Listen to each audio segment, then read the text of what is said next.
Exercise number 3 and 4. Ready? Start.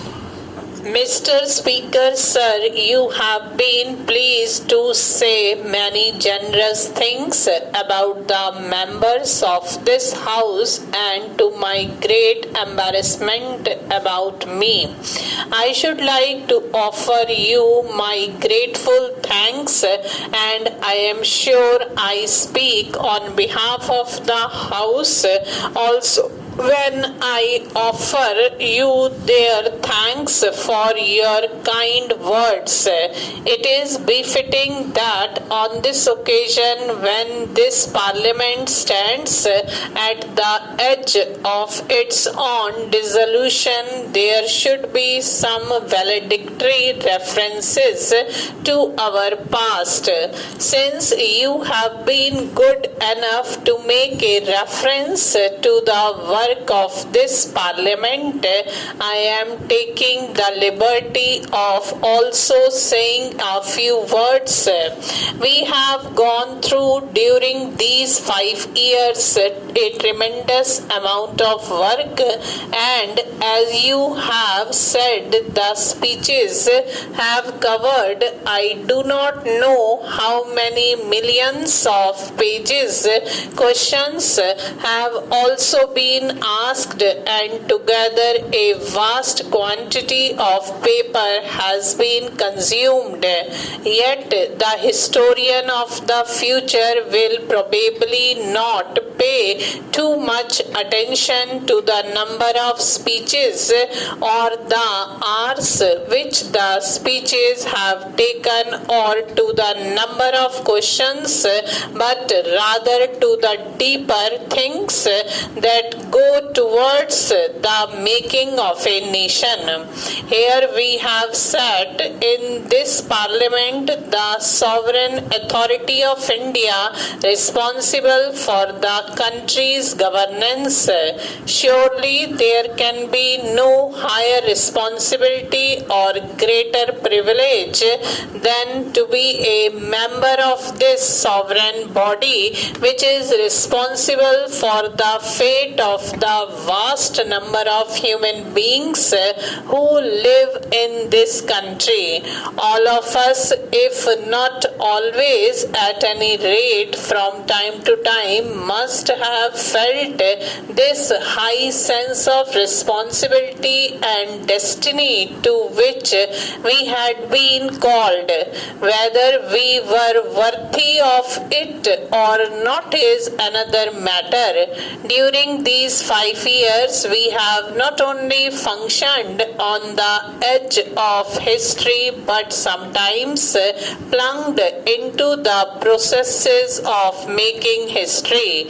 We have lived here, as indeed people have lived all over the world, at a moment of greater change and transition, of fast upsets and revolutionary processes. Not only have we been part of that world drama, but we have had our own drama also. It would be interesting for someone to take a rather distant view of the drama of these 5 years and more, not being lost in the innumerable confusing details, but seeing this broad current of history. We choose this system of parliamentary democracy deliberately. We choose it not only because to some extent we had always on those lines previously, but because we thought it was in keeping with our own traditions, not the old traditions as they were, but adjusted to the new conditions and new surroundings. We choose it also, let us give credit where credit is due, because we approved of its functioning in other countries, more especially the United Kingdom.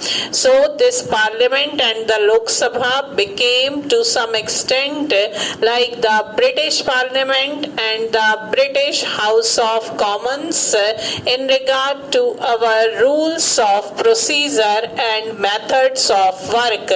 Parliamentary democracy demands many virtues. It demands, of course, ability. It demands a certain devotion to work. It demands also a large measure of cooperation, of self-discipline, of restraint. It is obvious that a house like this cannot perform any functions without a spirit of cooperation, without a large measure of restraint and self-discipline in each group.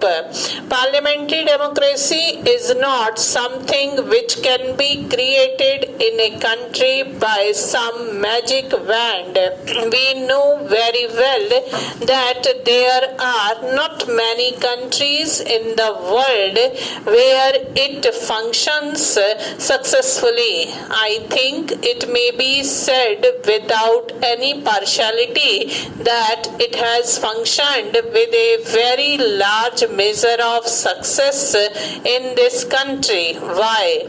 No, so much because we, the members of this house, are exemplars of wisdom, but I think because of the background in our country and because our people have the spirit of democracy in them, we have to remember what parliamentary democracy means, more so in this time of change and ferment than in ordinary times. Even when the old order is good, it has to yield place to a new one, lest one good custom should corrupt the world. Change there must be, change there has to be, particularly in a country like India, which was more or less changeless for a long time. Changeless not only because the dynamic aspect of the country was limited, restricted and confirmed by foreign domination, but also because we had fallen into ruts of our own making in our minds, in our social framework and the rest. So we had to take our souls out both from the ruts and from the disabilities and restrictions caused by alien rule. We had to make rapid changes in order to catch up. But while change is necessary, there is another quality that is also necessary, a measure of continuity. There has always to be a balancing of change and continuity in our democratic way of life. Stop.